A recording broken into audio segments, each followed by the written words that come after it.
Jesse Hudson, welcome to the show. Thank you. Glad to be here. Appreciate you coming on. When I thought about launching this podcast, my whole thought was I want to have people on the show that number one are operators. They've been in development, maybe they're consultant. I think there's a lot of people in our industry who have a lot of great information to give out. And you're always top of mind for me. You've been such a huge help to me in my journey with franchising. Can you share how you got into franchising, how long you've been into it, and what your role is now in the industry? Yeah, absolutely. So like most people, I got into franchising on accident. I think most of us have that story where we met somebody or went to work at a company, didn't know that it was a franchise, and then we found out about franchising, and then we became franchise people. So back in 2011, I believe it was, I met somebody named Brian Seigan and his wife Jerry Ann, and they had a 4-unit personal training business in the Chicago suburbs. I was living in Chicago at the time with my wife, and he said, I've got these 4 fitness studios. We're doing well, and I'm going to franchise it. And I said, that's cool. Tell me more about what that means. And we were just friends. Like we weren't Right. business associates. I wasn't working for him. And I went to work for him as kind of the second person in the company. So I was the first franchise employee of that brand called the Exercise Coach. And I did everything he didn't do. So site selection, lease negotiation, franchise sales, approving signage, approving paint colors on new studios. And so I really got my hands dirty 50-50 on development and operations. And when I mean operations, I mean like launch, right? Like pre-opening. He did the Right. training on how to run the business and worked for him for about 5 or 6 years directly. And then we got that up to about a 40-unit chain of studios. We were opening about 3 to 5 a year, and we wanted to go more quickly. And so I found my way to what is now the largest FSO in the industry, but at the time was a newer company called Franchise Fastlane. And when we partnered with them, they're a franchise sales organization. They look for brands that need help with sales, and they provide that help. And so I was able to go work for this sales organization, but continue to work with the brand that I came from. So I went from the brand Right. to a sales organization. In that process, my wife and I opened 3 personal franchise studios that we own as well. So we're franchisees. And then more recently, I transitioned from sales into a leadership role where I basically spend all my days meeting, consulting with, advising, teaching, and training early stage, mostly Mm. early stage franchisors on how to grow. And so most of my journey has been in development, but I do have an operations background with franchising, especially brick and mortar primarily. And then my wife and I are also operators of local studios. And so I have a lot of experience with running studios, hiring, firing, marketing, sales, really kind of putting that business model to practice. And like many of us in franchising, we end up on multiple sides of the industry. And so I have Right. an appreciation for the franchisee, the franchisor, and also the companies out there that serve this industry as well. Nice.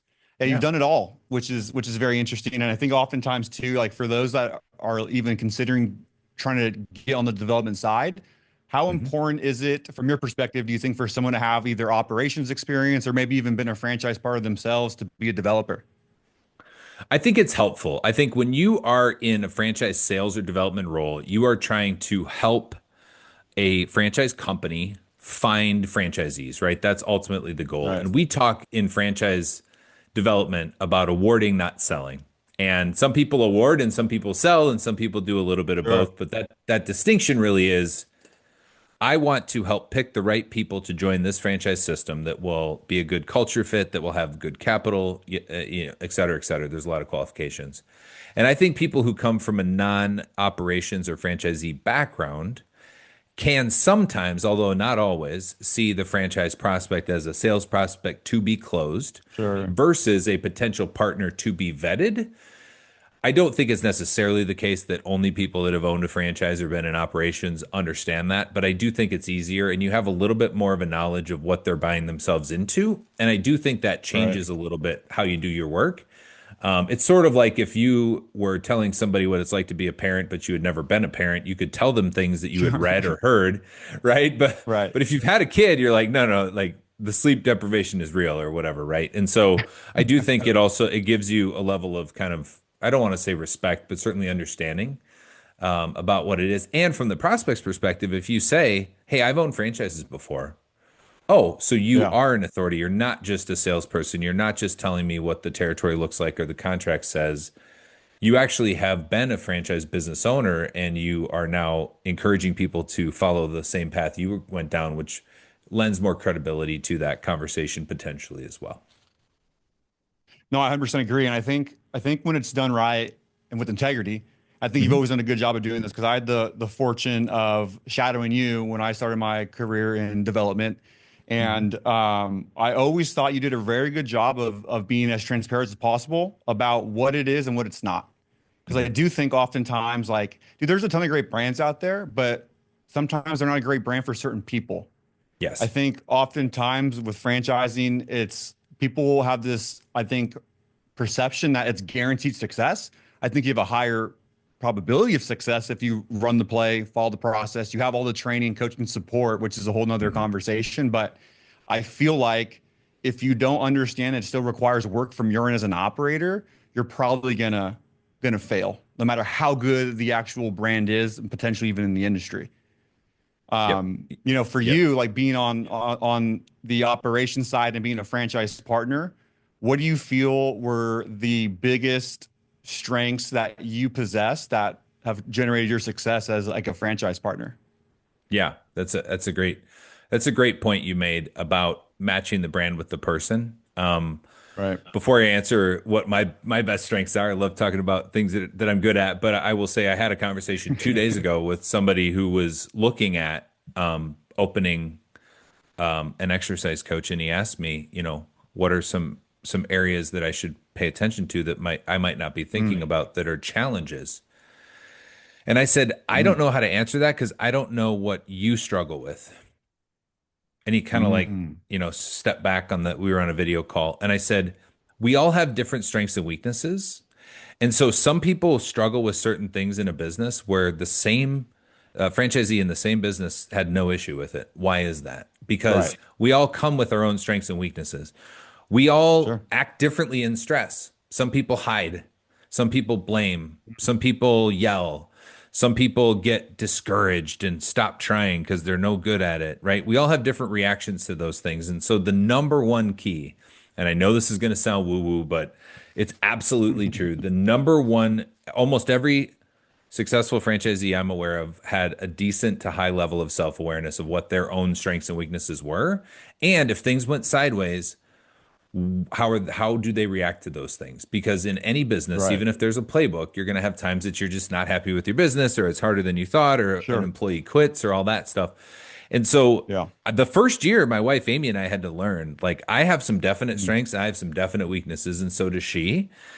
So the two of us had to be very honest with, hey, I'm not handling this well, but you're handling it better. Can you deal with this situation? Because this fits your personality or work product better. So I would definitely say, from our perspective, both my wife and I are people where she's mildly extroverted. I'm primarily extroverted if you've ever met me. And so we're in a people oriented business, fitness. And so it fits us, Right. right?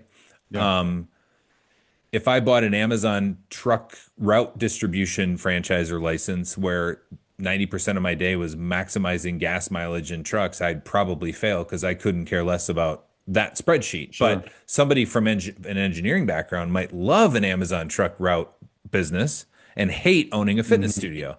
So you Right. need to line those things up. The biggest lesson I learned is even if you think your franchisor could be doing things better, the chances of you getting them to change how they do things fast enough to help your individual business are very slim. And so the reality is, if you're trying to fix a problem or grow revenue or increase margins or reduce employee turnover, getting your franchisor to fundamentally change the model is the longest and least likely scenario. You got Sure. to look at what's under your control. What are the quick wins? What are the short wins that you can do right now within the confines of your franchise agreement, of course? Because winners in any franchise system, when they face an obstacle, they ask themselves, what did I do to get here? How can I solve it? And the bottom performers go, how come the franchisor isn't fixing this for me? How come they're not Mm. coming in and doing this for me? And so people that are Right. successful in franchising are the ones who see that they're the problem, they're the solution. Occasionally they'll give great feedback to the franchisor, and guess what? Your top performers usually are listened to by the franchisor because they're not complaining about every tiny little thing, but they're bringing real serious concerns like, hey, I think our pricing's too low, or hey, I don't think our marketing's working. If you're somebody who always takes the onus or the responsibility to blame yourself or find the solution in yourself, and occasionally you ask the franchisor for help, they're going to be far more likely to listen to you. And so self-awareness, knowing what you're good at, what you aren't, hiring for your weaknesses in your team so that they can help you with things that you're not good at. And then I would Yeah. say, even though it's a franchise, the outcomes are largely up to your own execution. And so whenever possible, take control and try to fix things on your side versus waiting for the franchisor or a vendor to come and kind of bail you out, if that makes sense. No, 100%. I think too, I mean, you dropped some great points there. I think one thing that stood out to me was from the franchisor side, I've been on that side the most. I do Hmm. think when you have like strong franchise partners, they're actually very hard to get a hold of because Yeah. they're Yeah. busy running the play, they're running the business, they're growing, they're scaling, or they're like a serial entrepreneur. They have so many things going on, so they're actually harder to get the feedback from that you kind of want to roll out across the system. So I find that very interesting. And then I think you said it best too. It's like you're trying to find a brand that aligns with your strength, your skill set, but also what does the labor model look like? Because if you're good at sales, then you might need some operation people, or if you're good at Hmm. operations, you might need to be offset by some great salespeople. And then one thing that I think is big, as I realize now over the years, being in different models where there's a lot of labor or very minimal labor, that's a huge thing to take in consideration. Like, are you Hmm. capable of managing people? Because when you think about so I think about QSR. I think I'm not a big QSR guy. I'll eat crumble cookies any day, all day. I just can't. I don't think I can sell it Sure. from a health standpoint. But I also don't know if I'd want to be in that game again of entry level employees. That how can you get someone stoked about? Let me go work the front desk at a crumble cookie, right? Hmm. Now, fitness is kind of where I grew up, similar to you. I thought Hmm. it was very easy to staff in fitness because it's not hard to convince somebody that, hey, do you want to come to work in workout clothes and talk to people about health and wellness, right? And so, you guys, as you were scaling to multiple locations, what were the biggest challenges in finding labor or even like growing talent? Yeah, that was probably the biggest learning that we had. I always tell people the day you think your staff is perfect is the day before somebody Yeah. quits. So like, because you'll never staff three more great people than you need. You'll staff the exact Right. amount of people that you need. And so Yep. the only change that could happen is that you lose somebody. So just think about Sure. that. You will only ever be losing people that you need, not having too many people, probably. So we Yeah. learned over the years. So in our model, we have three studios. We've decided, and here's where the cool thing in franchising is there is a little bit of labor flexibility, right? If you're an owner operator, you don't need a store manager. If you're a Sure. multi-unit owner, you could have three store managers, or you could have one higher paid GM that floats across the three. And there's Yeah. pros and cons to both, right? So there's a little bit of creativity and strategy when it comes to staffing, I think, in a lot of models. We've decided to have, it took us a few years, but took a strategic approach. Instead of oh my gosh, somebody quit, let's hire the next resume. It was what do we want to see our studios look like on a Mm. rolling healthy level, and then let's staff to that. So three studio managers, three full-time, we call them assistant managers, which is just it's a salary position with benefits as well. The studio manager salary plus bonus benefits for the studio manager. We can surround those two key 40-hour a week bought in employees with a bunch of part-time college students, and it's totally fine. And so Yeah. we identified an easily renewable employee resource called college kids that are studying exercise science and kinesiology, and they wouldn't mind a free personal training membership. Sure. But we couldn't only have a bunch of part-time college students because then there are no adults in the room, quote unquote, which, obviously college kids are adults, but sometimes they're not. And so Sure. but also, if we ever have a manager leave, we have an assistant manager that's 90% trained, and then we can go to Yeah. those college kids and say, hey, we have an assistant manager position open. If any of you don't want to go to grad school to become a PT or something else, you could stay here and get a full-time job right out of college at a Right. company you already work for. And so we thought about it as a hiring system instead of Right. Mackenzie left. Who's going to replace those 15 hours in XYZ studio? If you're at that point where you're constantly Yeah. chasing your tail, you're already dead. The other thing we did is we hire ahead of need. We go to we go to job fairs. We post on Indeed, even if we don't have an opening, and we tell people very clearly, we want to do a 15-minute pre-qualification call with you. We don't have a position open. Some people that offends them, and we tell them, if you don't want to waste your time Sure. on a job that doesn't exist, we get it. Most people are happy to have a quick chat and know that they're on a short list for a job. Yeah. And so when we have turnover, we have a list of pre-vetted, call it possible employees. We don't know if they're good yet. We've only done a quick chat, but we've at least talked to them about hours of availability and how long are you going to be in town before you graduate college, or what does your schedule look like in the summer versus winter? And we have this pool, and Yeah. we have 15 or 20 employees across 3 locations. If everybody stayed 2 years on average, which in any small business you would take a 2-year employee, if you Yeah. do the math, if you have 20 employees, somebody's turning over every 6 weeks. For Like sure. Yeah. if you just think about that. And so once we thought about it from a predictive kind of model perspective, we stopped freaking out when every 6 weeks somebody quit, because that's just what's going to happen. And we started to Yeah. build systems into that. But we're 8 years in. We sound Right. like, oh man, these guys have it down. Dude, there's a trail of mistakes and wasted You money and figured wasted it out. training money and closing early because we didn't have staff, right? And so we made mistakes.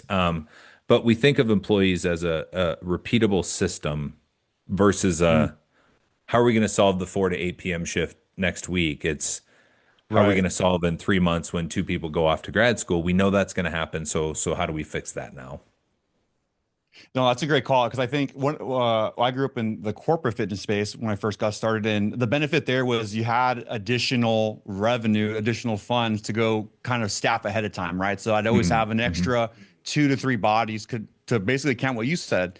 I think when you think about labor, not really as labor, but career development, because that's essentially Yes. what you create a career path for somebody to get them bought in. I think it's kind of silly that some business owners, whether it's franchises or not, that some kid's going to come in and give them everything they have with a little bit of like no skin in the game. They're new to kind of just entrepreneurship. They're new to business and they don't know where they're going. Like a lot of people, like I was this kid, I needed direction. And Yeah. so I was very, very blessed that I had some mentors growing up that were just kind of pointing me the right direction. And I think you Hmm. guys have done a good job, aiming to do that. Like, hey, let me show you what can come from this. And whether they Yep. stay with you long term or not, you at least had them productive for 2 to 3 years versus someone that was a problem for 6 months. Because then because it's hard to train people. It And I is. think It is. oftentimes too, what you said, it's like, I think as a business owner, you have to realize that you always need to be recruiting, right? Because it's like, I think the best people too, to your point, you're kind of having conversations 6 months down the road, but those people should be open to it because if you're in a position where you have to apply for a job, you're in a very tough position. Hmm. Versus if you're in a position where, hey, I've met Jesse 6 months ago, he reached out to me. You're in a better, like honestly, with more leverage too, with you to request either a better comp and or like a better career trajectory. Yep, absolutely. And we try, and we also, that's another key point that you brought up that I think is super critical. I'm just going to say it. A lot of franchisees that come out of corporate America don't remember what it's like to manage hourly 20 somethings. Right. And Yeah.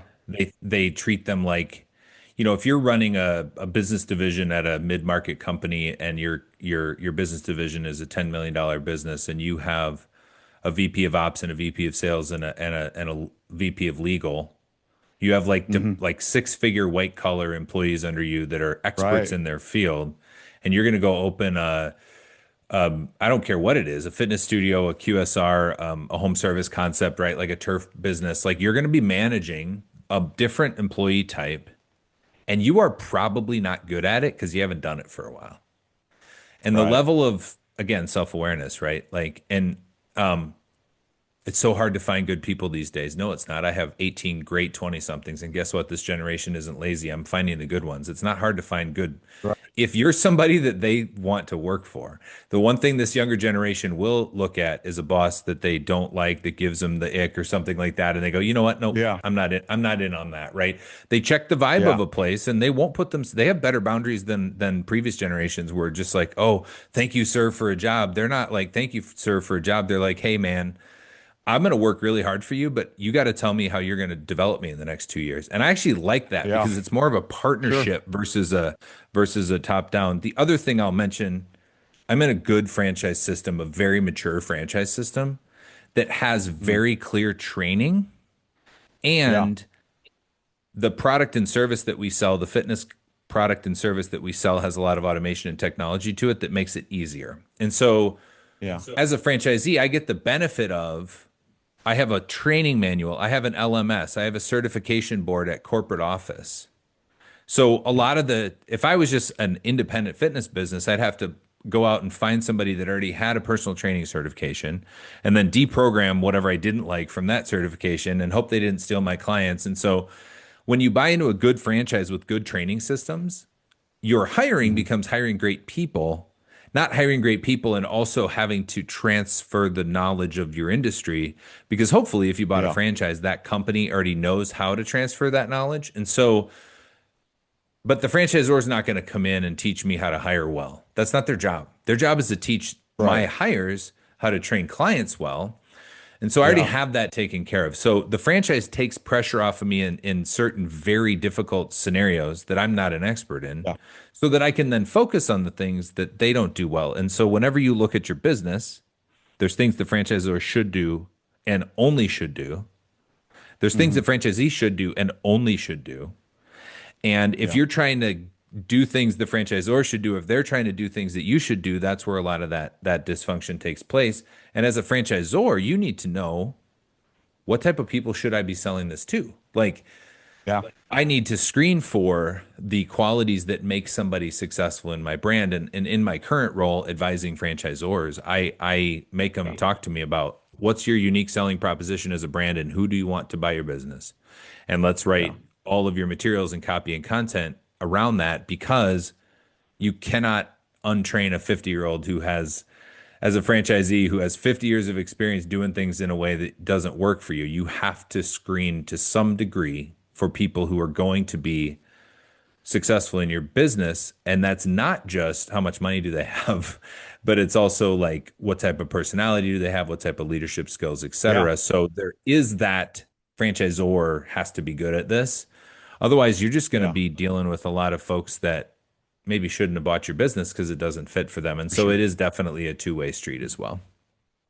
Yeah, I think, and then yeah, to your point earlier, you were talking about like you want to be able to plug into systems. You built systems to hire people, and I agree with you. I think a lot of value that a franchisor should provide. I think we're in the business of adult education. Like you need to be Yeah. teaching people how to run like your operations, like your marketing strategy, your playbook. And yeah, I think so. Recruiting's hard, whether you're the Mhm. franchisor looking for a great franchise partner or you're a franchise partner looking for great staff, great team members. And so the franchisor's responsibility is to already have that training figured out. So all you got to go do is have what I think you were talking about earlier is really what's your attraction power as a leader. And I agree with Mhm. you. I think sometimes that, and I think I would say as millennials, we were pretty used to grinding, but I think that Gen Z gets a lot of flack for being lazy. But I agree with you. I think that there's always going to be people that are lazy, but there's Sure. also really shitty leaders, and Yes. that's on us, right? Yes. And so I Yep. think if you don't have the attraction power, you're not investing in someone else's development. They're not going to invest in your business.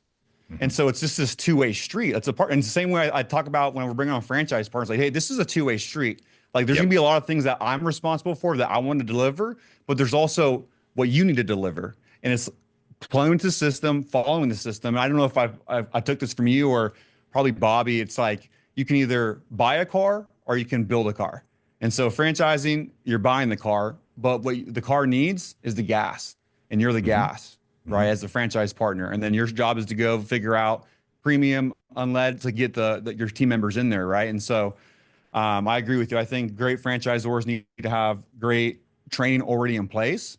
And I think that's often overlooked. And I think a buzzword that gets around a lot is SOPs. I think Oh they're yeah. very high level, but that's SOPs are different than actually can I train you? Can I coach you? Because I think even on the sales side, like there's great salespeople, but that doesn't always translate to being a great sales leader, Oh, it right? usually doesn't. Yep, it usually doesn't. And that's at the end of the day, I think the franchising is knowledge transfer. It's Yeah. not about roofing or turf or donuts or ice cream or whatever the product or service is. And this is something that I did a video educational series for brands that we're talking to, and I said, if you own an ice cream shop, you're probably really good about selling your ice cream and explaining why you use, organic milk and the best waffle cones, and you know how to upsell to a second scoop. And but you probably Yeah. don't know that somebody's not buying your ice cream shop because they're obsessed with ice cream. Right. They're buying it because they want a business that is fun and happy, that doesn't require marketing, because you open an ice cream shop in the right spot, you'll never have to do a Facebook ad for ice cream. It's just people walk in and they want a business that allows them to be around a lot of people all the time. And ice cream fits that bill, but so does other things. And so the early stage franchisor that's super focused on, I'm a fitness business, I'm a pool cleaning business, I'm an ice cream shop. Nope, you're a franchise. Yeah. And you are in the business of identifying good business partners, training them and coaching them long term, which includes mindset coaching, which includes financial coaching, which includes marketing training. Yeah. 10% of your job as a franchisor, or 20% is going to be based on the product. And almost all of the product training happens when? At the very beginning, right? Initial training. Yeah. There should be ongoing education and training, don't get me wrong. For sure. But if you're year 3 in your franchise and you're on a call with your franchisor, you're probably not talking about the product or service anymore. You're talking about hiring, staffing, sales, margin, Yeah. right? Technology. And so the franchisor, if they can't get out of that day to day of I'm a roofing guy or I'm an ice cream Yeah. gal, that's what I do. Bring somebody in, for goodness sakes, into your system early Yeah. on that is a franchising person who understands that Yeah. that's what we're doing here. And we see that with some of our early stage brands. They have to go from being super passionate about their product or service, never lose that, because nobody wants to buy a franchise from a brand that couldn't care less what the product or service is. Don't get me wrong. Yeah. But I would rather have a great business operator who owned a franchise that they didn't love than somebody who's passionate about the product or service but didn't have any business acumen, right? At the end of the day, that this is about Yeah. running a successful business. And I think it's up to the franchisor to really lead in that. I also told people, I tell franchisors, the day your franchisee signs a franchise agreement, they don't know how to be a franchisee yet. They've never been a True. franchisee, never been in this dynamic before. And so you have to teach them, just like an employee, how to be a good franchisee. And a lot of that is, around here, we're mutually respectful. Around here, we're solutions oriented instead of problem oriented. Around here, we do things Yeah. this way, like establishing that from the beginning, because it's a stressful thing to open a business. And it's even more stressful sometimes to open a business where there's this contract that controls what you can and can't do with it. Yeah. When Yeah. it's Yeah. going well, it's awesome. It's like Sure. way easier than doing it on your own. But when it's going Right. poorly and there's not that connection, it can be a Yeah. lot of threat response and blaming. And so the franchisor, I think, is the one that is ultimately responsible for the culture of the system and teaching and coaching Yes. and being patient with those Yeah. franchisees as much as they can.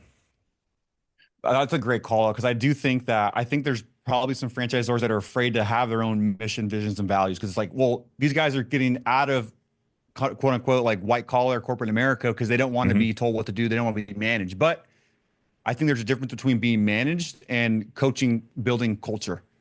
And the franchise partners will ultimately go, develop their own core, values within their own four Hmm. walls or their territories, their markets. But there needs to be this North Star. And I think a part of it, Hmm. like they're buying into the brand because maybe they do like the widget, the product, the service, whatever it is. Maybe they like the labor model, but they probably like what that brand stands for to some degree, right? Hmm. There was something that was attractive, like, oh, do I really love how they view roofing or how they view health and wellness? And so if you don't set the tone from the start with those core values, you're right. I think they get lost.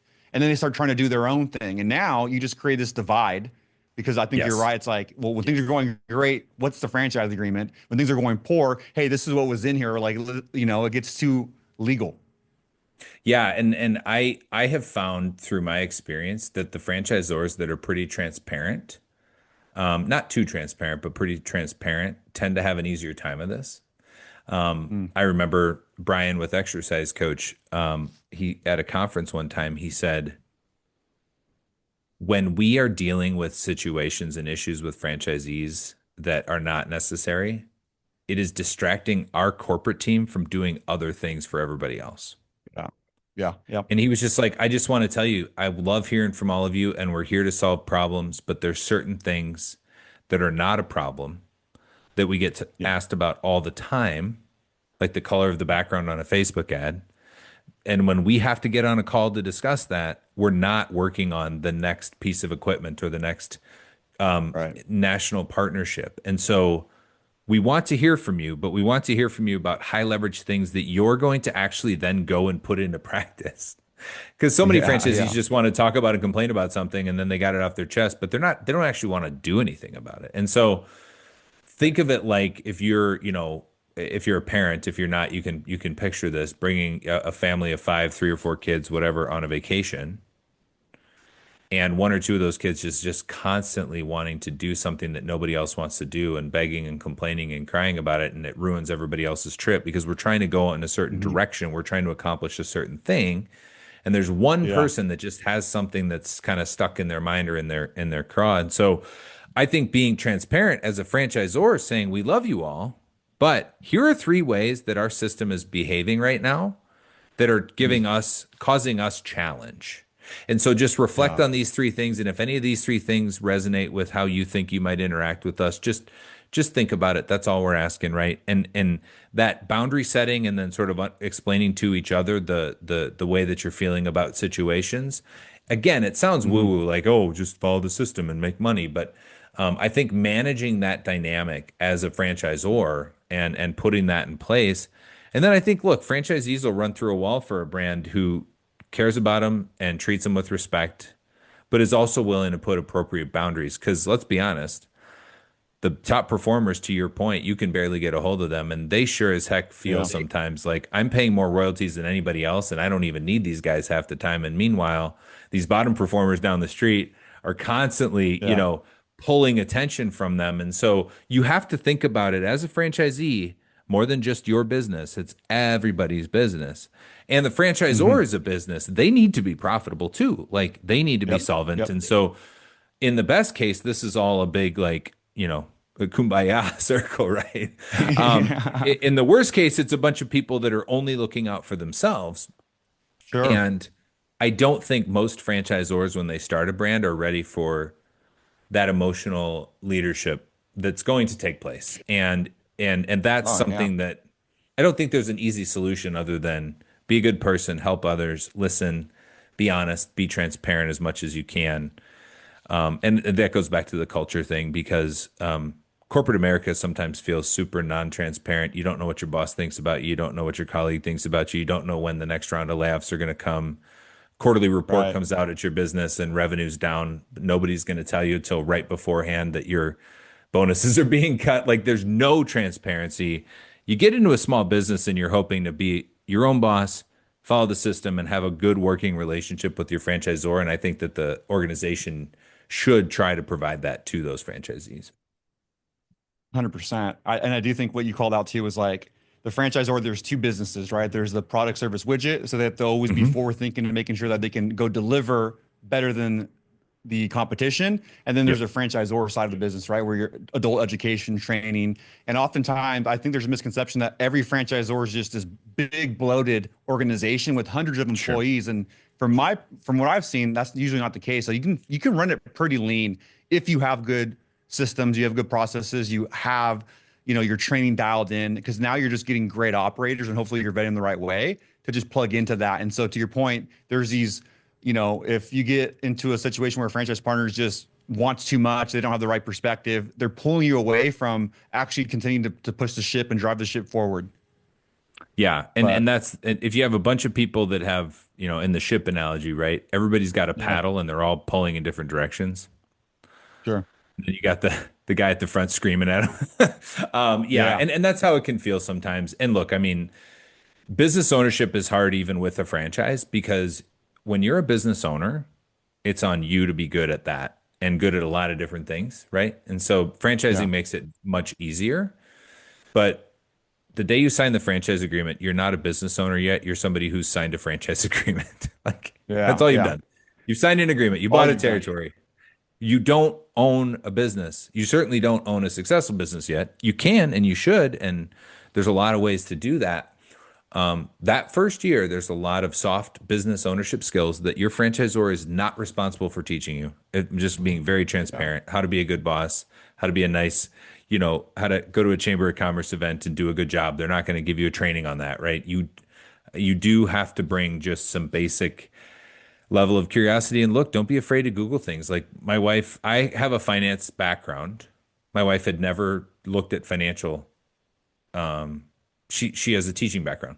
Really smart, not a numbers gal. Didn't go to finance school, didn't go to business school like I did. So she was like, I don't know how to read a P&L. Cool. I was like, I can teach you, but what would probably be better is if we found a couple YouTube videos and you kind of learned on your own and then you Mhm. came and asked me questions. Because if you're married, Yeah. sometimes even if know more than your spouse, you're not always the best tutor. And so she just started watching YouTube videos on small business finance. Didn't go get an Yeah. MBA didn't go pay money to a community college. And now she knows how to read a P&L and a balance sheet and Yeah. she knows what EBITDA is and how to figure out what our businesses are worth, right? If we were to sell them, Right. she knows what a multiple Right. is and how to fit. Like these aren't hard concepts. The franchisor didn't tell her that stuff because it's not their job, but Right. she taught Yeah. herself that stuff. Her mindset, she didn't have a good, she noticed some things in her mindset that were getting in her way. So she Yeah. listened to podcasts and read books about how to change that part of her mindset. And it completely transformed our business, right? Yeah. Because that's her. She needed to work on herself as a business owner. And she's told this story in podcasts and stuff before. So I'm not sharing any secrets, but there's no such thing as failure. It's just learning, right? And so that's something that she really embraced. But she took the responsibility on herself to work on those things. And then when it comes to exercise routines and how to price the model and how to do digital marketing, the franchisor tells us what to do on those things. So we don't worry Yeah. about the stuff that they do for us or they tell us how to do Yeah. it. We put our energy on things that are going to make us better or our ownership better and lean into and let them handle the things that they're good at because they're the expert in our industry in that regard. I love that. Well, dude, I think Awesome. you have so much to offer brands. I think you're in a position where you can help out so many brands. So if there was a franchisor that wanted to reach out to you, where would they find you? Oh man. They'd find me in the Twin Cities. That's where I live. No, I'm kidding. I'm not going to give my address out here. So the company I work for is Franchise Fastlane. We're a franchise sales organization where we partner with brands to help their brand grow. So we don't buy companies or take them over. We have two different product lines. One is the fast lane where we have a sales team that takes over development for you. Then the product line that I run is called Carpool, which is sort of a teaching, training, and coaching for brands that are growing. And so you can find me on all the social media accounts. I'm on LinkedIn a lot. You can find me on the Franchise Fastlane website. If you're interested in learning more about what we do or you just want to connect with me, feel free to reach out through the contact us form on our website. And I'm pretty active on LinkedIn. So if you find me, friend me. That's where I do a lot of my work stuff, talking about franchising and all that. And I will also say, and you know this, Manny, and you're the same way. I'll take a half hour and talk to anybody about franchising Yeah. for free. Doesn't matter. Yeah. Don't care what you're going to do with it if you never talk to me again. This industry is a give back industry. Mhm. People are pretty transparent about what they're trying to do, about what's working and what's not. Yeah. And we also want people to do franchising well because good franchisors raise the bar in our industry and bad franchisors and vendors lower the bar in our industry.